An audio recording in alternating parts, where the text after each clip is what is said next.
2024 లేదా 25లో డిగ్రీ లేదా బీటెక్ చదివారా? సాఫ్ట్‌వేర్ జాబ్ కోసం ఎదురు చూస్తున్నారా? అయితే కోడ్ జ్ఞాన్ 100 డేస్ కోర్సులో చేరండి. జాబ్ సాధించండి. Welcome to Suman TV. నేను మీ సుమన్ టీవీ నాగ్. ఈరోజు మనతో పాటు కోడ్ జ్ఞాన్ నుంచి సాకేత్ గారు ఉన్నారు. అది వారి మాటలోనే తెలుసుకుందాం. Hello sir. హాయ్ అండి. కోడింగ్, స్క్రిప్టింగ్, ప్రోగ్రామింగ్ ఈ డిఫరెన్సెస్ ఎలా ఉంటాయండి అసలు? ఇది చాలా మంచి క్వశ్చన్ యాక్చువల్‌గా. ఎందుకంటే ఇప్పుడు ప్రోగ్రామింగ్, కోడింగ్, స్క్రిప్టింగ్ అంతా సేమే అనుకుంటాం. కానీ చాలా డిఫరెన్స్ ఉంటది. మనం ఒక ఎగ్జాంపుల్‌తో దాన్ని ఎక్స్‌ప్లెయిన్ చేద్దాం. ఎందుకంటే ఒక ఫ్రెషర్ అయినా, ఒక ఎక్స్‌పీరియన్స్ వాడికైనా కూడా ఎక్స్‌పీరియన్స్‌కి వాడికి ఎలాగో తెలుస్తది వాడి వర్క్ కల్చర్‌లో. కానీ ఒక ఫ్రెషర్‌కి అంతా సేమ్ అనుకుంటాడు. సింపుల్‌గా అంతా సేమ్ అయితే 3 పదాలు ఎందుకుంటాయి? అవును. సేమ్ ఉండకూడదు కదా! So, programming, coding, scripting. మనం ఒక వెరీ బేసిక్ ఎగ్జాంపుల్‌తో మాట్లాడదాం. ఇప్పుడు మనము జనరల్‌గా కార్స్ చూస్తాం. ముందు జరిగే కార్స్ ఏంటి? ఒక డ్రైవర్ నడిపేవాడు. ఇప్పుడేమైందండి? సెల్ఫ్ డ్రైవింగ్ కార్స్ వచ్చాయి. సెల్ఫ్ డ్రైవింగ్ కార్స్ అంటే ఏంటి? అంటే డ్రైవర్ తన ప్రమేయం లేకుండా కార్ ఆటోమేటికల్‌గా ముందుకెళ్తూ ఉంటది. స్పీడ్ కంట్రోలింగ్, ఆబ్స్టకిల్ వచ్చినప్పుడు ఆగిపోవడము, ఈ సెన్సార్ యాక్టివిటీ అంతా ఇస్తూ ఉంటది. అంటే టెక్నాలజీ మారుతున్నప్పుడు ఎలా అయితే మెషిన్స్‌లో నుంచి టెక్నాలజీ ఎంబెడ్ అయ్యి సాఫ్ట్‌వేర్ క్రియేట్ అవుతూ వచ్చింది. సో, ప్రోగ్రామింగ్ అనేది బేసికల్‌గా ఒక ఎంటైర్ సాఫ్ట్‌వేర్ అప్లికేషన్ క్రియేట్ చేసే పద్ధతి. అది మనం కార్స్‌లో చూసినా, ఇప్పుడు ఈ రూమ్‌లో మనకి ఏసీలో చూసినా కూడా, అంతకుముందు మనం కూలర్స్ ఉండేవి. మనం బటన్ వేసేవాళ్ళము, ఫ్యాన్ తిరిగేది. ఇప్పుడు ఏమైపోయింది? సెన్సార్స్ వచ్చి ఆటోమేటికల్‌గా టెంపరేచర్ తగ్గట్టు మనకి ఏసీలలో కూడా ఏఐ ఏసీలోనే వచ్చేసాయి. అవును. సామ్‌సంగ్ వాడివైనా, రిఫ్రిజిరేటర్స్ అయినా కూడా. సో, అందుకే ప్రోగ్రామింగ్ అనేది ఒక ఎంటైర్ సాఫ్ట్‌వేర్ అప్లికేషన్ క్రియేట్ చేసే పద్ధతి. అంటే అది ఎండ్ టు ఎండ్ బిల్డ్ అయ్యే టెక్నిక్ అన్నమాట. అది సెల్ఫ్ డ్రైవింగ్ కార్స్ అయినా, ఎలక్ట్రికల్ మెషిన్స్ అయినా, ఎలక్ట్రానిక్స్ అయినా, మనం వాడే స్మార్ట్ వాచెస్ అయినా కూడా. అదే కోడింగ్ అనుకోండి.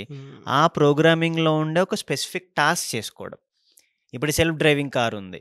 అది మూవ్‌మెంట్ రావడం అయినా, స్పీడ్ ఆబ్స్టకిల్ అయినా చాలా ఫీచర్స్ ఉంటాయి. బెంజ్ కార్స్ అయినా, బిఎండబ్ల్యూస్ అయినా డిఫరెంట్ బ్రాండ్స్ బట్టి డిఫరెంట్ ఫీచర్స్ ఉంటాయి. అలా ఒక పర్టిక్యులర్ ఫీచర్‌ని రూట్ మ్యాపింగ్‌కైనా, ఆటోమేటికల్ రూట్ ఎలా సజెస్ట్ చేయడం గూగుల్ మ్యాప్స్ అయినా.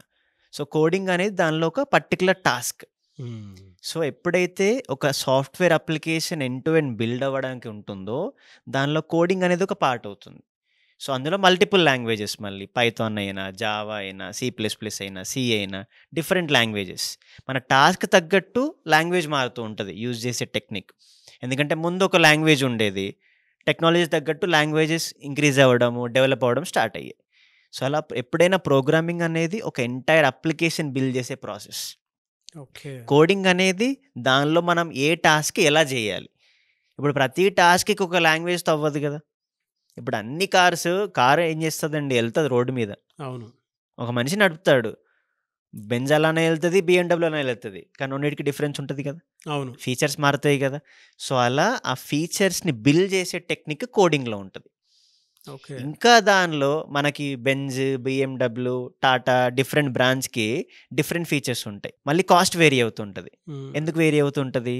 వాడి ఫీచర్స్, వాడి సేఫ్టీ ఈ పార్ట్ ఉంటది కదా!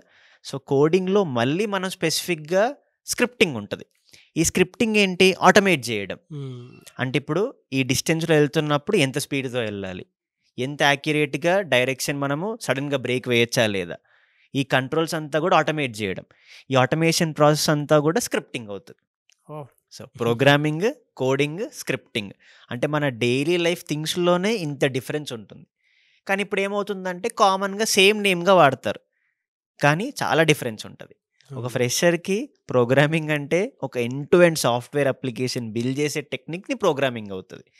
వాడు దానిలోకెళ్ళాక వాడు జర్నీ స్టార్ట్ చేస్తాడు. ఇప్పుడు వెంటనే కార్ అందరూ బిల్డ్ చేయలేరు కదా! ఆ కార్ బిల్డ్ చేయాలంటే దానిలో సాఫ్ట్‌వేర్ వాడుంటాడు, హార్డ్‌వేర్ వాడుంటాడు. అందుకే ఒక స్టూడెంట్‌కి ఇలా డిఫరెంట్ బ్రాంచెస్ సెగ్రిగేట్ అవుతాయి. ఎలా అండి? అంటే ఈసీఏ. ఒక ఫ్రెషర్ నేర్చుకునేటప్పుడు హ్మ్. జనరల్‌గా ఎలా స్టార్ట్ చేస్తే బావుంటుందండి? సింపుల్ అండి. తను ఏ బ్యాక్‌గ్రౌండ్ వాడైనా గూడా వాడి ఇంట్రెస్ట్ సాఫ్ట్‌వేర్ సైడ్ ఎళ్ళాలి అనుకుంటే. సింపుల్. మనం ఏ స్టూడెంట్ అయినా గూడా ఫోన్ వాడుతూ ఉంటాడు. వాడికి మనం ఫోన్‌లో అమెజాన్‌లో ఆర్డర్ ఎలా పెట్టాలో చెప్తామా మనం? చెప్పక్కర్లేదు గదా! స్నాప్ ఎలా తీయాలో మనం చెప్పక్కర్లేదు గదా! అంటే వాడికి ఆ ఇంట్రెస్ట్ ఉంటది అప్లికేషన్ వాడాలని. అదే అప్లికేషన్‌ని వాడు రియల్ లైఫ్‌లో యూజ్ చేసే టెక్నిక్ నేర్చుకుంటాడు. అలా నేర్చుకునే ఇంట్రెస్ట్ వస్తే వాడికి తెలుస్తది. కానీ అకాడమిక్స్‌లో అది దొరకదు మనకి. సో, దానికోసమే ఫస్ట్ అలాంటి అప్లికేషన్స్ ఎలా బిల్డ్ చేయాలి, ఈ అమెజాన్ అప్లికేషన్ అయినా, ఫ్లిప్‌కార్ట్ అయినా, డైలీ లైఫ్ అప్లికేషన్స్‌ని. సో, ఆ అప్లికేషన్స్‌ని బిల్డ్ చేసే టెక్నికే మనం నేర్పిస్తూ ఉంటాం. సో, దానిలో ఫ్రంట్ ఎండ్ అని, బ్యాక్ ఎండ్ అని, డేటాబేస్ అని ఇలా డిఫరెన్స్ ఉంటుంది. సో, ఫస్ట్ నువ్వు అప్లికేషన్ బిల్డ్ చేయాలి అంటే నీకేం కావాలి? So, problem solving first. అంటే ఒక కోడ్ ఎలా రాయాలి? ఒక కోడ్ రాసినప్పుడు దానిలో స్టెప్స్ ఏంటి? దీన్ని ఎలా లింక్ చేయాలి ఒక పేజ్‌కి? ఇలా డిఫరెంట్ స్టేజెస్ ఉంటాయన్నమాట. ఇలా దీనికి అంటే మీ దగ్గర అలా నేర్చుకొని జాబ్ క్రాక్ చేసినటువంటి స్టూడెంట్స్ ఉన్నారండి? ఉన్నారండి. రీసెంట్‌గా 2 డేస్ బ్యాక్ ఒక అబ్బాయి తను 3 మంత్స్ బ్యాక్ జాయిన్ అయ్యాడు. వాళ్ళ కోర్స్ కూడా అయిపోలేదు ఇంకా. హ్మ్. ఆల్రెడీ జాబ్ వచ్చేసింది ఆ అబ్బాయికి. మీరు ఆ హుహు. వీడియో కూడా చూడొచ్చు. అవునా? ఆ! ఓకే. ఎనీవేస్ థ్యాంక్ యూ అన్న. Thank you so much Saketh గారు. థాంక్ యూ అండి. చాలామంది మీ దగ్గర ఇప్పుడు అబ్బాయి 5 లాక్స్ ప్యాకేజెస్ వరకు జాబ్ క్రాక్ చేయడం జరిగింది. హ్మ్. అలాంటి వాళ్ళు కోడింగ్ నేర్చుకొని డెఫినెట్‌గా జాబ్ క్రాక్ చేయాలి అనుకున్నటువంటి వాళ్ళు ఉన్నారు. మిమ్మల్ని అప్రోచ్ అవ్వాలి అంటే ప్రాసెస్ ఏంటి? మనకి స్క్రీన్ మీద నంబర్స్ కనపడతాయండి. మన ఫిజికల్ సెంటర్స్ విజయవాడ అయితే మొగల్‌రాజపురము, హైదరాబాద్ అయితే నిజాంపేట్, అమీర్పేట్‌లో ఉంది. బెంగుళూరు బీటీఎం లేఅవుట్‌లో. ఫిజికల్‌గా ఆఫీస్‌కొచ్చి ఇప్పుడు మీరు ఎలా అయితే చాలా క్లియర్‌గా ప్రోగ్రామింగ్, కోడింగ్, స్క్రిప్టింగ్ డిఫరెన్స్ అడిగారు. చాలామంది అది కూడా అడగరు. నేను ఏ కోర్స్ నేర్చుకుంటే నాకు జాబ్ వస్తది. అంటే వాడి థాట్ ఇంకా జాబ్ రావడంలో ఉంటుంది. ఎందుకు జాబ్ క్రియేట్ చేయడంలో ఆలోచించట్లేదు? హ్మ్. అంటే ఫస్ట్ స్టూడెంట్‌కి మనం క్లారిటీ ఇస్తాం. నీకు నిజంగా సాఫ్ట్‌వేర్ సైడ్ ఇంట్రెస్ట్ ఉందా? లేదా అందరూ ఎళ్తారని నువ్వు వెళ్తున్నావా? వాడి బ్యాక్‌గ్రౌండ్ కనుక్కొని వాడికి ఏదైతే కరెక్ట్‌గా ఉంటదో, వాడి డిగ్రీ ఏ బ్యాక్‌గ్రౌండ్? బీఎస్సీ కంప్యూటర్సా? బీసీఏనా? ఈసీఈయా? ట్రిపుల్ ఈయా? ఎలాంటి బ్యాక్‌గ్రౌండ్ వాడికి ఏం నేర్చుకుంటే జాబ్ పాత్ ఈజీ అవుతది. అలా మనం ఫస్ట్ కౌన్సెలింగ్ ఇస్తాం. అందుకే ఫిజికల్‌గా వచ్చి అన్ని క్వెషన్స్ క్లారిటీ వచ్చాకే రిమైనింగ్ స్టెప్స్ తీసుకోమని చెప్తాం మనం. అప్పుడు స్టూడెంట్ కూడా క్లారిటీ వస్తది. ఇంకా నేనేమంటానంటే స్టూడెంట్‌తో పాటు పేరెంట్ కూడా వచ్చాడనుకోండి, పేరెంట్‌కి కొన్ని సవా లక్ష క్వెషన్స్ ఉంటాయి. అవన్నీ క్లారిఫై అవుతాయి కాబట్టి వాళ్ళ లెర్నింగ్ ప్రాసెస్ ఇంకా ఈజీ అవుతది. యెస్. ఇదే మేము ఎప్పుడైనా సజెస్ట్ చేసేది. స్టూడెంట్‌తో పాటు పేరెంట్ కూడా వస్తే తెలుస్తది. ఎనీవేస్ థ్యాంక్ యూ అండి. Thank you so much Saketh గారు. థాంక్ యూ అండి. చూసారు కదండి వీడియో. ఈ వీడియోపై మీ అభిప్రాయాన్ని కామెంట్ బాక్స్‌లో పోస్ట్ చేయండి. సమ్మర్ ఎలాగో వచ్చేసింది. మీ పిల్లలకి కనుక మంచి భవిష్యత్తు ఇవ్వాలి అనుకున్నటువంటి వాళ్ళు ఎవరైనా సరే సాఫ్ట్‌వేర్ వైపు పంపించాలి అనుకుంటే అది టెక్నికల్ బ్యాక్‌గ్రౌండ్ అయినా, నాన్ టెక్నికల్ అయినా సరే, ఈవెన్ మినిమమ్ డిగ్రీ చదువుకున్నటువంటి స్టూడెంట్ అయినా సరే అట్‌లీస్ట్ ట్రై చేద్దాము. ఒక మంచి ఫ్యూచర్ ఉంది గదా అని. ఎందుకంటే వచ్చేదంతా కోడింగ్ మీదే మొత్తం రన్ అవుతూ ఉంటుంది ఫ్యూచర్ అంతా. మీ పిల్లల్ని సాఫ్ట్‌వేర్ వైపు కనుక పంపించాలి అనుకుంటే కోడ్‌ని మీరు సంప్రదించాలంటే స్క్రీన్ మీద మీకు కాంటాక్ట్ నెంబర్ కనిపిస్తుంది. దానికి మీరు కాల్ ఆర్ మెసేజ్ వాట్సాప్ చేసినా సరే డెఫినిట్‌గా పేరెంట్స్, పిల్లలు జనరల్‌గా విజిట్ చేయండి. లేదంటే కొన్ని డెమో క్లాసెస్ జరుగుతూ ఉంటాయి. వాటిని కూడా విజిట్ చేయండి. మీకు ఒక ఐడియా వస్తుంది. ఇక్కడ ఎందుకు జాయిన్ అవ్వాలి? ప్లేస్‌మెంట్ సపోర్ట్ ఏ విధంగా ఇస్తారు? 100% ప్లేస్‌మెంట్ సపోర్ట్ ఉంటుంది అంటారు.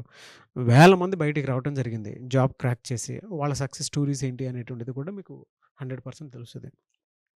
మీరు గనక జాయిన్ అవ్వాలనుకుంటే స్క్రీన్ మీద మీకు కాంటాక్ట్ నెంబర్ కనిపిస్తుంది. విజయవాడ, బెంగుళూరు, హైదరాబాద్ ఈ 3 ఏరియాస్‌లో ఉన్నాయి.